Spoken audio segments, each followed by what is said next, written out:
All right, welcome to another episode of Tangential Thoughts Chat Show. I'm your chief, Jahara, leader of the Kim Dynasty and the Spiritual Bandits, because we take our abundance, we don't ask for what's so rightfully ours. And on today's episode of Tangential Thoughts, we don't have a cigar, so it'll be no segment of cigar talk, all right? However, I do have an energy drink that I've been working on already. And I got my quotes, all right? I watched another, I want you to see I'm sorry. It's fine. I added the cigar. So this is how the shoulder's looking. You know how you got, I used to be on ROTC. So you know how military, they be having all the medals and the badges of honor? Bam! This shit fires a bitch.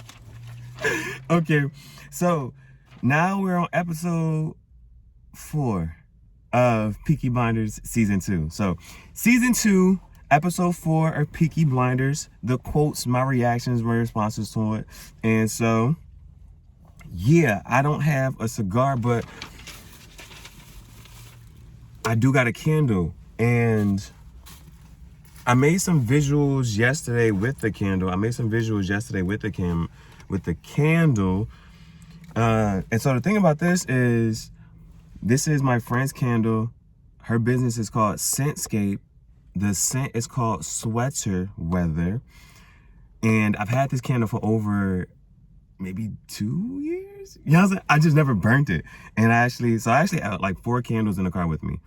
And 2 are from 2 separate of my friend's companies. So one of my friend's company, her company's called Balance Co. I haven't burnt her candles yet. And then my other friend, her candles are called Scentscape. And I just supported their business, but I never burn candles.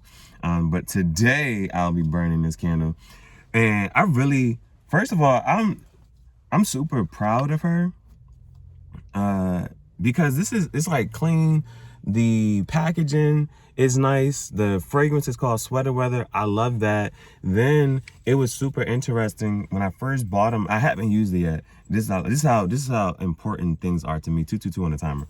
So she also, I don't know how she was working things now. I stopped talking to her just because the path I've been on, I just stopped talking to a lot of people. But she also had gave these matches. And the way you take the match and you strike the bottom of this and it lights up, I thought that's fire. I don't know who's doing that. And so this was a couple years ago, and this is when she first started. This is how legit she was with everything. And so she's still doing stuff now. And I went to her page and her Scentscape page. And so it's actually called Scentscape. Scent, like scent, and then scape, like escape. So sense, like sense, plural, and then scape, double S right there. It's a double S right there. And so her page didn't have, like, she had just posted something 2 days ago. I had randomly checked her page, and her last post didn't have no likes, and the post before that might have had 1 or 2. So I was like, man, let me just go ahead and do some collaboration and just do some visuals. And so, yeah. She even got warnings and burning instructions and all this stuff. Jones fire. And so technically I could like it up with a match, but I'm saving those matches. And so I'm gonna get this, not cigar, I'm gonna get this candle lit. The candle is lit. And now it's gonna just add some fragrance to the car. You know what I'm saying? It's gonna add some fragrance to the car. Letting it burn and fill up.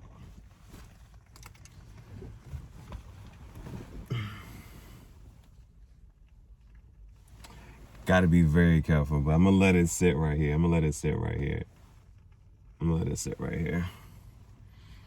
Alright.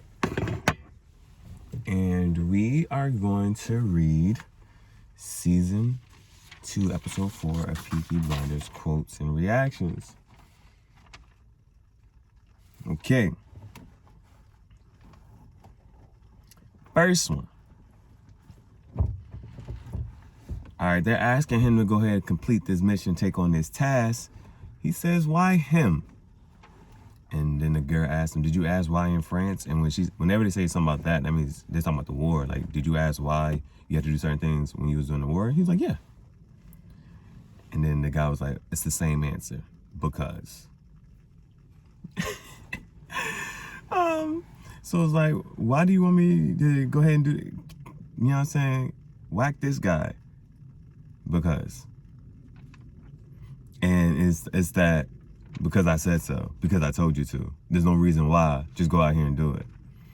That's something to, there's just like, you know how there's always, so I remember having this conversation with my mom, and she said that I was so rebellious. And I used to look at her like, how the heck was I rebellious? And they thought I was rebellious because I used to talk back. But my talking back was asking questions. And so sometimes, like, especially if you're in a authoritative role, I do think that sometimes just being able to answer questions, there has to be like at least a little bit of transparency. You know what I'm saying? Because people will ask why are you making me do this? Why do you want me to go out here and do X, Y, and Z? And if you can't give them a reason why, and it's just because I said so, that don't sit well with people, especially young children or people who's subordinate to you. So that's what that interaction reminded me of. Because he was like, why? Well, it's the same answer. Because. That's it. Because I said so. And so that's what that reminded me of. Next. So we got Shorty. So you know the Shorty who's gonna be, you can kind of tell who's gonna be his love interest, our main character's love interest for this season. And she shows up at where they take all the bets and stuff, the gambling den. So he walks in, he's like, be my guest. Now, what I liked about this is he said, he lights up his cigarette, he says, be my guest. And he stands there. And so she starts to walk around. I like that. It's different because usually if you invite somebody over and you give them even a slight tour or whatever, like you'll for me, I don't know how it is, but kind of guide them through the house. Okay, here's the kitchen, here's this, like you kind of guide them through and tell them where everything is. But he's just like, be my guest. And he just stands there, and then she just walks around. And let's see what's this next part. She said, when I drove up here, I thought I was gonna be murdered. But then I said your name, and it's like being escorted to see a king. I love it. He don't say nothing. So they move to their pub, the Garrison, and as soon as we walk in, what do you want to drink? You know what I'm saying? You want something to drink? And so she was like, so early, but gin. And then, so he just pour up a glass and then push it over to her. And she says, goodness. She said, goodness, with something? And he's like what? So he just pushed the glass, like, drink it straight. And then she's like, with something? Like, and he's like tonic water is on this. Like, so I love it. I'm loving this interaction in the sense that, and this is something I don't have any issue with, right?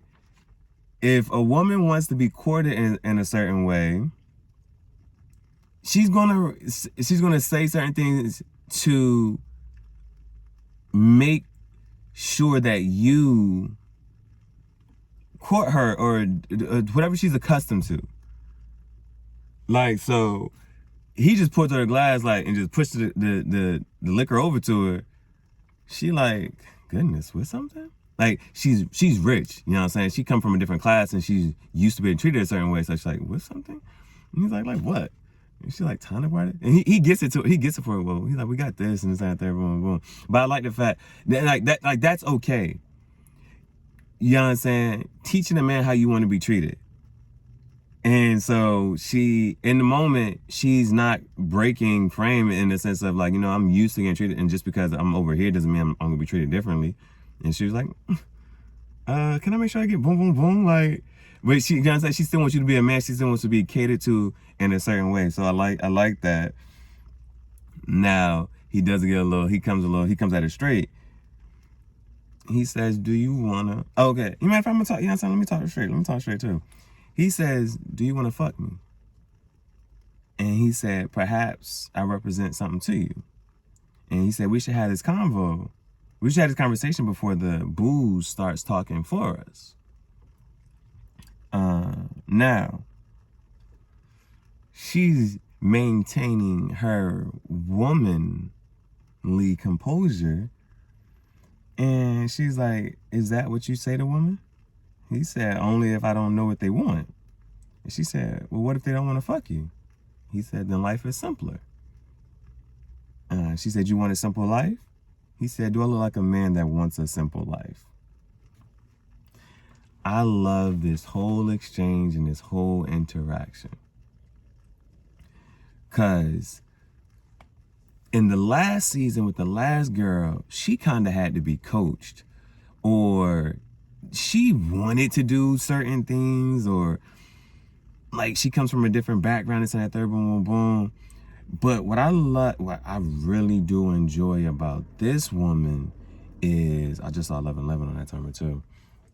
What I love about this woman, her character, she match him. She match him in the sense of, she light up her cigarette, she smoking with him, she drinking with him, she cussing just right along with him, she talking just like, she matched that vibe like easily and effortlessly. Like even like on some, he offers her a drink and she's like, it's early, but okay, give me some gin. She know what she want to drink. She's like, you know what? If we're gonna drink, then that's what I'm drinking. She matching his energy wherever it's at. And he like, yo, you wanna fuck me this time of thing? And she come back and she said, what if I don't wanna fuck you? You know what I'm saying? What if they don't want? Well, she don't say that shit, but she said, what if they don't wanna fuck you? But the way she talking to him, the way that she interacting and engaging with him, she matching his energy for real. And at the same time, she maintaining her womanly composure. So I just love it. She smoking her cigarette with him, she drinking with him, and it's like you really want somebody who's gonna really match your wave. And so I like, and not only that, she's prettier than the woman in the last one too. Like, she's got a vibe to her. I just really like her vibe. I just love her vibe. Next.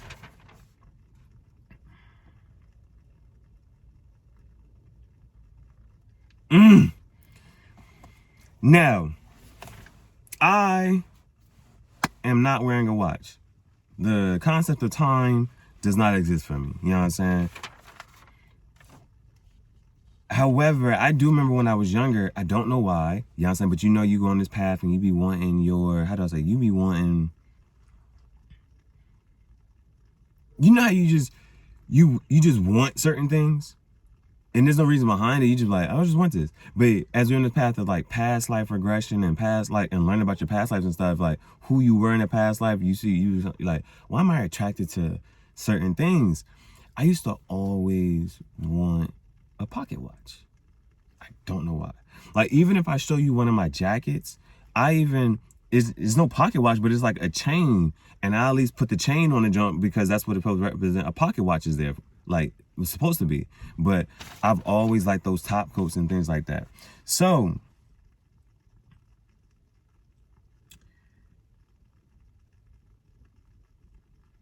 it's Michael's birthday, Polly's son. He turns 18, and Thomas hands him a pocket watch. And he says, so you're never late to work. And then everybody's like, welcome to the business. I almost cried. That's fire.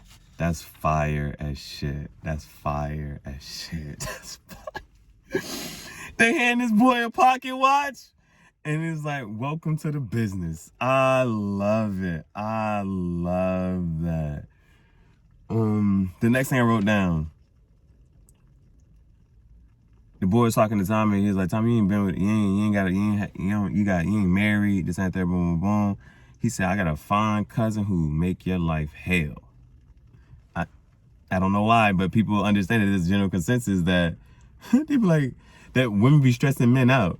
That's why the women live longer and the men have shorter lifespans, because the women be stressing them out. But the fact that he said this, I have a fine cousin who make your life hell. Boy, and that's something scary. Not scary, but the truth and behind that, how Helen of Troy, Eve, how like women can be like the fall of man in a sense. And when you find that one that you just weak for, you know what I'm saying? That'd be a place to be in. For whatever reason, for whatever advice whatever they have, or you just have to boom, boom, you find the one that you're weak for. So this is what just came to my mind. So with one of my exes used to live in Connecticut, and I used to go see her. We used to travel back and forth. It was long distance. I was in Jersey, she was in Connecticut. And so we would have to, at least like once a month, we'd have to like, somebody would have to, either I would have to go up there, she would come down, either on the train, driving, somehow, some way we would make it a way so we can come see each other. But boy.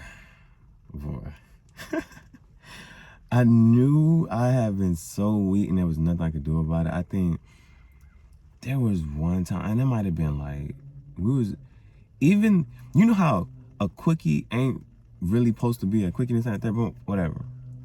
Man, it was still supposed to be a quickie, but it was a too quick, bro. And I was just like, I couldn't believe I had gotten to that point. And it was just like, I knew that's how weak I was for her. Like, it wasn't, that was just like, I knew how weak I was for her. Because usually, you know what I'm saying? With certain people, your stamina be over here. Or in other times, your stamina be, can't nobody really match you. But with her, man, I remember that one time and I was like, dang.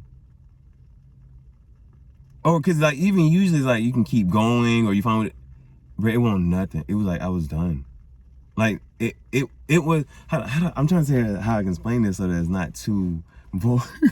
Oh no, I'm harping. It was the fact that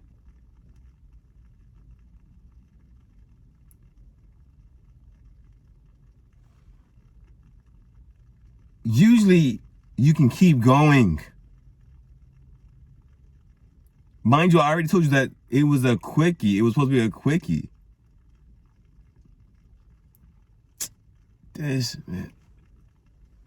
But it couldn't even be that. And I was just like, and it was the fact that, I'm trying to see, okay, I finished and there was no more action. It was just, and I was just like, really? What's going on? And I had been with her for, how long did we date? We dated for about a year. We had dated for about a year. And that was the first time that happened. And I was like, dang, I'm weak. When in the beginning, all on the chain, on and popping. A year later, it was that one, it was only that one time too. It wasn't like it was just that one time. It was like, dang, it's crazy. And the only reason we even kind of broke up was, so we was at different points in our life. But she was finishing her senior year of college. The one thing I love about her and even my ex before her was how honest they were. I love the honesty. I remember she literally told me one time, she looked at me and she said, yo, when you asked me to be your girlfriend, I had to ask myself if I was done being a hoe. I said, damn. In my head, but you know what I'm saying? She was just talking to me. But she said that shit. She said that shit straight to my face. She said I had to ask myself if I was done being a hoe. I remember asking her, and she took a minute to say yeah. it wasn't like an immediate yes. She was like, and she looked at me, you know what I'm saying? And so we was able to, you know what I'm saying, make it last or so for about a year. It was cool. It was real cool. I really did enjoy her presence, her spirit. The reason we broke up was because it was, you know what I'm saying, girls talk. And when they start to talk, you know their intention, and you know what I'm saying? So women don't talk straight. They talk in circles and stuff. But there'd be a little truth littered around it, but they talk in circles. So she started asking me certain stuff or saying certain things. Like she wanted to go to AGP, which is the Atlanta Greek picnic. Now, if you know anything about the Atlanta Greek picnics, then you know how it get out there. And she wanted to go. And I think the year before, there, like not too long ago, she had went and she had messed with one guy, and this was a guy that she went to school with. You know what I'm saying? She saw him out there at AGP in Atlanta, and they get it in here, they get it in there, they get it in boom, boom, boom. You know what I'm saying? Boom. So when she said she wanted to go to AGP, I'm already thinking, the last AGP we was at, you was messing with some dude who go to your school, and this and that third. Y'all was all up over here in the bathroom, in the cars, and this and boom, boom, all over. You know what I'm saying? So you saying, but you want to go this year, you want to go by yourself in this room? Not by yourself. I just don't think I would have been able to make it. So I'm saying here like, well, if I ain't be able to make it, then why would you still want to go? And so it was stuff like that, and you know how Drake say, she started wearing less and going out more. It's getting hot, and you can't even blame her. You know what I'm saying? I can't, like, when I look back, it's certain stuff. There are limits in it, but she was attractive. So she started wearing her what's the Jones girl? Sundresses. She looked good. So, and it's like, I gotta appreciate the fact that she looked good, but damn, cause she started wearing shit, and then it's like, I was getting pissed. I forget, cause we would FaceTime all the time or whatever. And I just remember, you know how like, okay, and you can't, and it's like, again, granted, she looked good. You got your sundress on, you looking good. You might as well go out and have people see you. And you know how like, all of a sudden, so she wearing X, Y, and Z, and so she want to take the long way back to her room. So she got to go through the Union, or she got to go through the Student Center. She got to go get food over here, and this and that third. Like, people on campus got to see you in your outfit. They got to see you look good. You got to get your compliments. I can't, and it's like, I can't blame her for it wanting to be seen and showing off. So, and it's like, especially if you beautiful and you look good, you got one life, and you gonna, when you older, you gonna look back like, man, I used to look so good. I used to boom, boom, boom. I should have shown myself off more. I should have been out more. I should have, you know what I'm saying, expressed myself more. And so I get both sides of it, but that started happening. I was like, man, like, so, and mind you, we long distance, so it wasn't like I'm just enjoying it through the FaceTime calls. But I see she walking all around campus where I'm like, oh goodness, you know what I'm saying? So, but it was like a lot of stuff like that starting to happen. It was a lot of those conversations. And then, yeah, so it was a lot of just conversations like that. Started of her wanting to go here, go there, go here, go there. And if I wasn't going to be able to be there, and that was my other thing. Like, at this point, like, we're in a relationship and you know what I'm saying, doing certain, you know what I'm saying, stuff by yourself that I know for a fact used to be times where this and that, boom, boom, boom. I don't know. That's how I looked at it back then.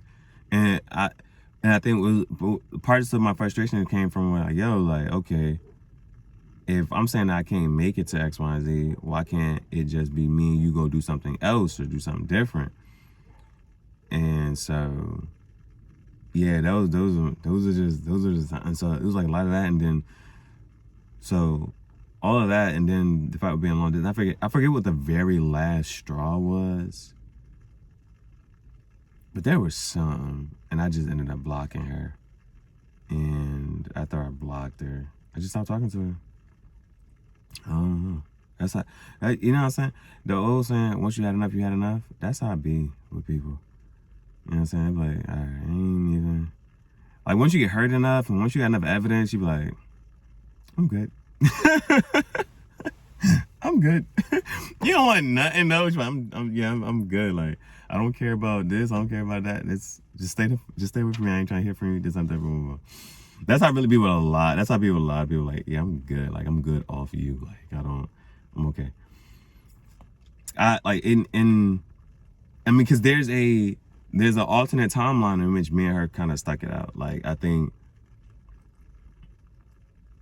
one of my bros had said at that time was, he's like, she's telling you certain things and da da da, but it's like a revolving door, and everybody just keep coming in and walking back out. Are you gonna stay? And that's why I was willing to stay for a while. It's just, I'm not gonna get disrespected. You're not gonna lie to me. You're not gonna lie and cheat. No, if I'm sticking around, it's like, what am I sticking around for? I'm not sticking around for bullshit. So,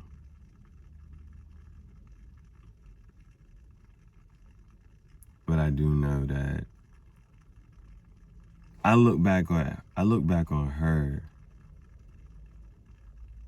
Now, the other part of it is, there are things that I intuitively kind of had hints on or picked up on. And you get certain feelings, and you know, when you tell one lie, you got to tell another lie to cover that lie. And so, just in conversation, like, after a while, her lies wasn't adding up. And so, and then when the truth got out, I'm like, yeah, okay. It's different. Like, if you would have came to me and told me the truth first, that's when, you know what I'm saying? That's why I like how Tommy be talking to people, and that's how I like people coming, you know what I'm saying, being straight. And it's like, yo, if you come truthfully first, it ain't shit nobody can really say to you. But when you start lying about shit, all right, now I can come at you a certain way, because bitch, you lied. It's completely different. It's completely different if you tell the truth from the beginning. When you start lying, it just starts discrediting not almost everything that you've ever said and done. Because now it's like, well, you lied about this. What else you been lying about? What else you been doing? How much can I really trust you? And what you want to do is, you want to be with somebody who accepts you for who you are. And at the point that y'all meet,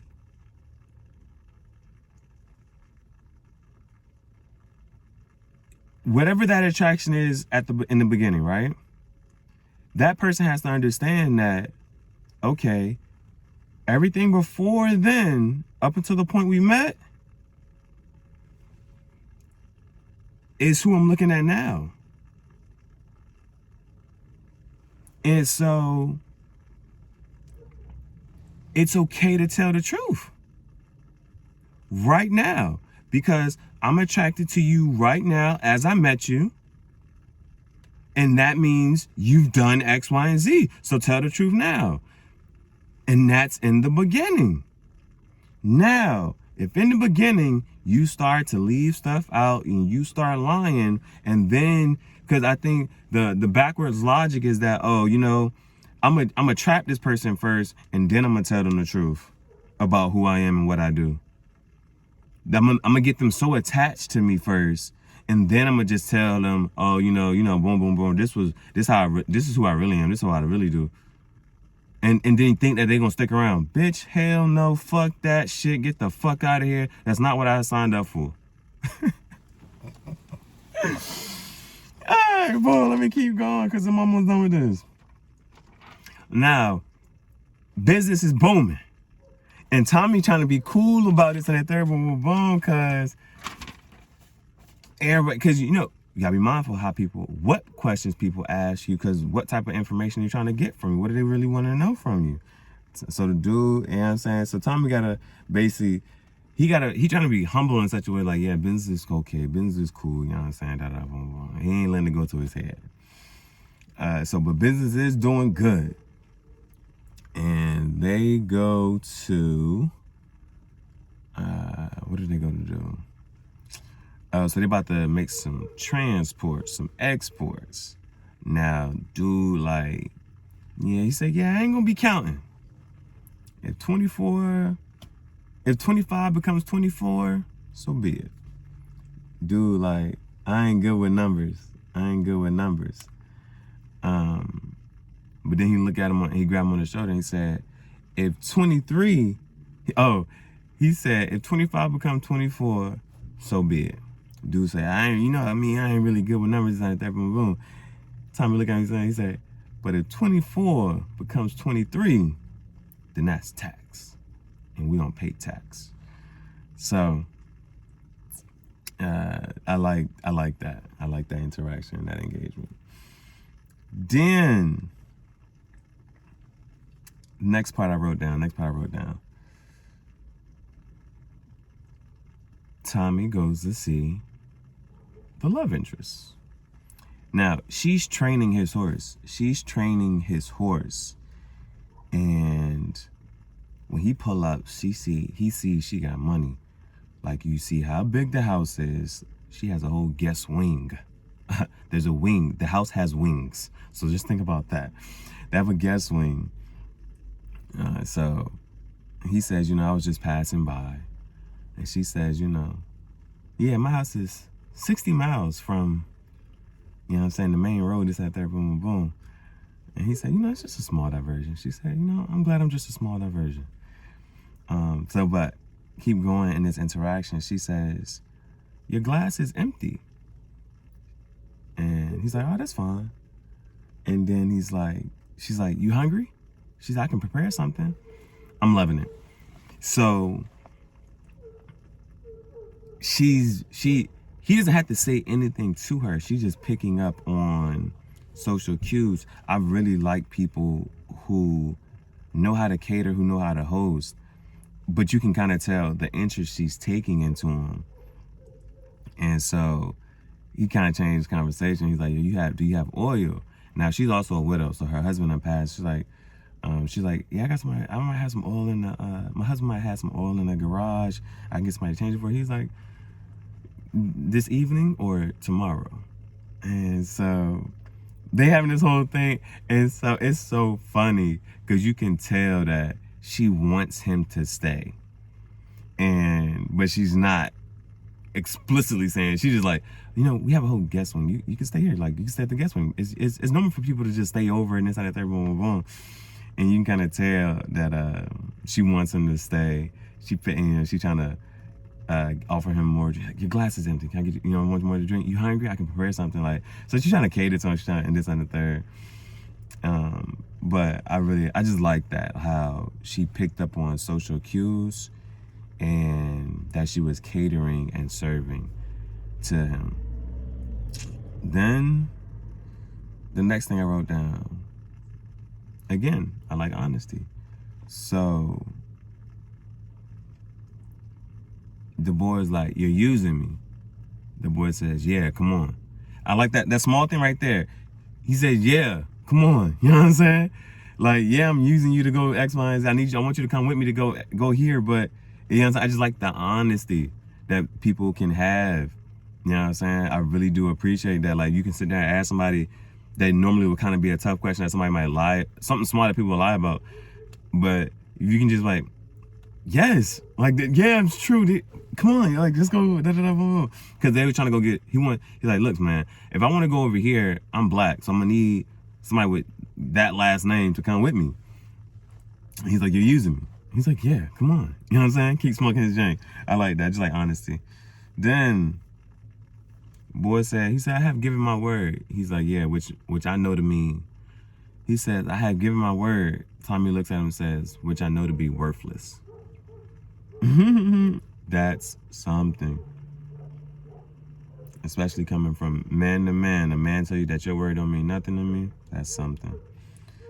And then the last thing I wrote down was Destiny Bond. Now, if you don't know what Destiny Bond is, it's a Pokemon move. And who learns this Pokemon move? Wobbuffet. And yo, Wobbuffet, if you don't know how to use Wobbuffet, then he almost seemed weak. But Wobbuffet has some awesome characteristics. Number one,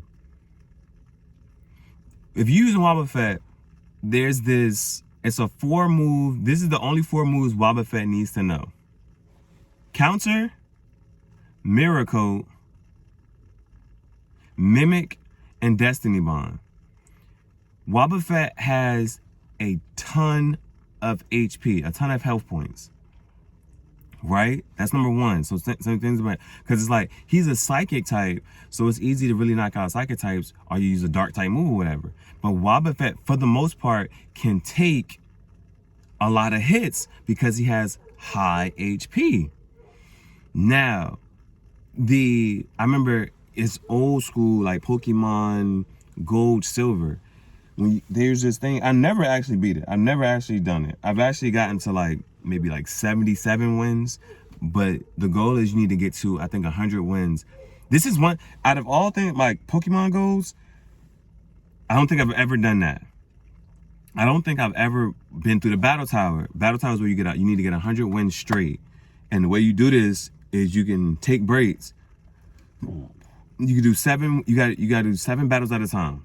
And at the end of every 7 battles, you kind of like done, and you start it all over again. So 7, 14, 21, 28, 35, 42, 49, 56, 63, 70, 77, 84, 91? Yeah, 98, right? Yeah. Okay, I just want to see how far I can take that real quick to get close to 100. So I feel like I've been up to 70 something. If I got further than that, then I was probably 80s or 90s. But I remember one time I was so fucking close. I was so close. But that's what I'm talking about. I just remember the time just getting so close and be like, dang, I just lost. Because when you in Pokemon, bro, you know you about to lose, bro. You know when you about to lose. But when you go through the Battle Tower, though, after 49 wins, the first 49 wins you can get through. That's the other part too. Like, you be getting through the whole Battle Tower. Those first 49 wins you can really, you know what I'm saying, for the most part, get through. But just think about that. That's 49 battles. So just think about how much time that has to get through, right? After that, it take a switch, bruh. And it turn up, and then it really becomes down to like skill and tactics, and a lot of things come into play. What items are your Pokemon holding, and the team that you have? And that was the other part. When you go into the Battle Tower, after each of those 7 wins, they take a picture of your team.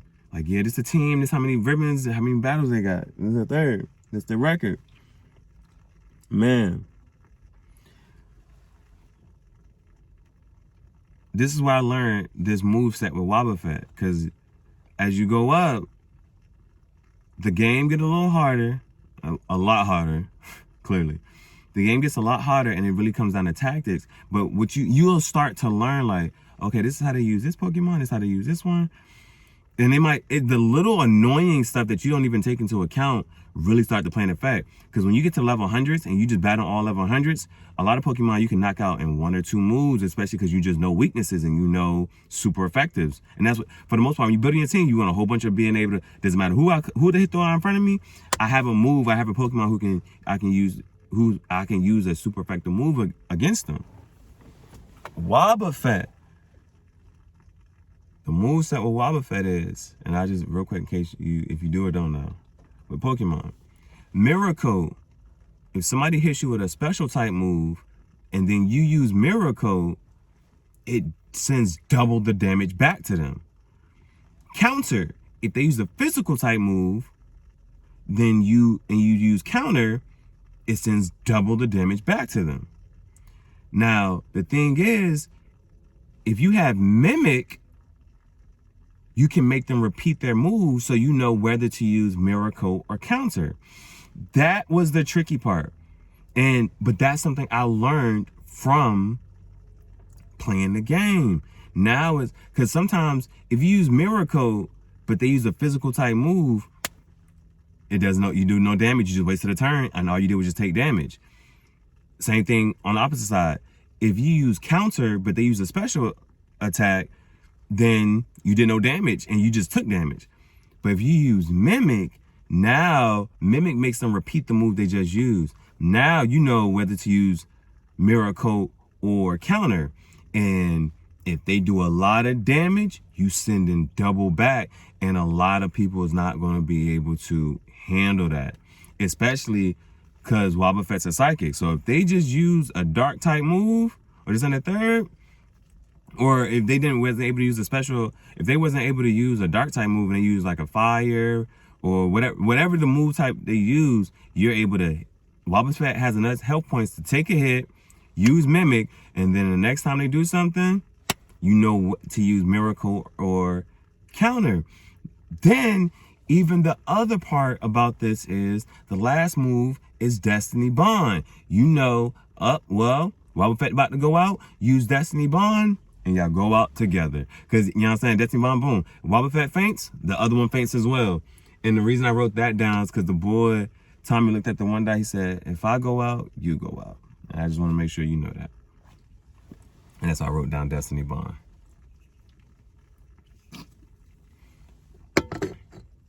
All right. So the candle has been burning for however length of time here. This is what it's looking like now. So after 30 minutes or so, and I burned it for a good 30 minutes or so yesterday, so I think that's a special thing with candles, how long they burn. And this is definitely lasting, so I know it's gonna last a while.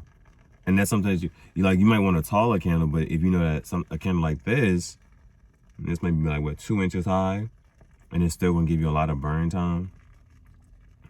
For sure, this video is about 42 minutes now, 42 on the timer, and so it's done a pretty good job with burning. And of course, I put the top back on, so it's gonna give a lot of burn time. It's gonna give you a lot of burn time. Alrighty then. This has been another episode of Tangential Thoughts. Those were my quotes and my reactions to those quotes from Season 2, Episode 4 of Peaky Blinders. All right.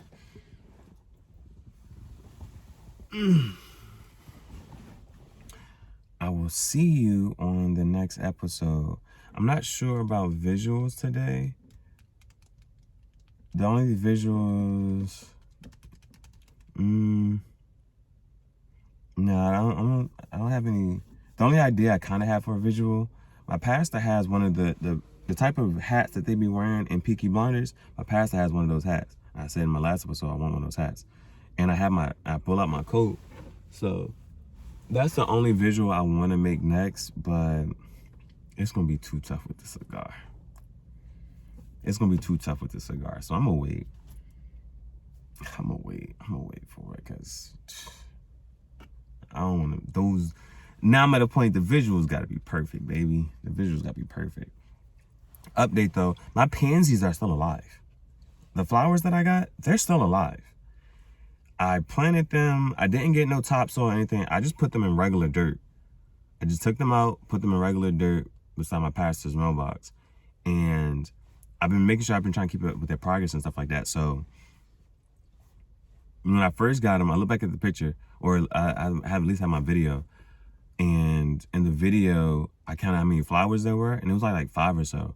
But where I'm looking at it right now, it's a good, there's more. I'm pretty sure I counted 6, 7, 8, you know what I'm saying, bloom flowers. So that's hot. That's hot. I'm excited. My pansies are still alive. And they started moving some. The sun is different over here. Not the sun is different, but the direction in which the sun is going to hit them. And so I've been waiting for them to see how they're going to change and move. Because they've been kind of like, the way I planted them, they were just kind of like leaned back. But that's because I didn't want them to fall forward. Just because I didn't really dig a hole for it. I just took a butter knife and just dug up some dirt. And so, but they look like they're about to start turning and facing the sun more. And a lot of the flowers are still open. And the other thing about these pansies is that they react fast. One thing I noticed about them, like, and that's why I'm so happy and so proud that they're still alive, because it was that point where I'm like, oh snap, they just look about dead. But that was because they just needed some water. Put some water on them things, same day, sprouted up, open. So I be looking at the flowers and they just react so fast. They just react so fast. So I'll give an update on them tomorrow. I'm gonna give an update on them tomorrow to see how they're looking. I watered them again today, and I love how many of the flower bloomed. I don't know the right word for that. But thank you for your time, energy, patience, and attention, and I will see you on the next episode of Tangential Thoughts Chat Show.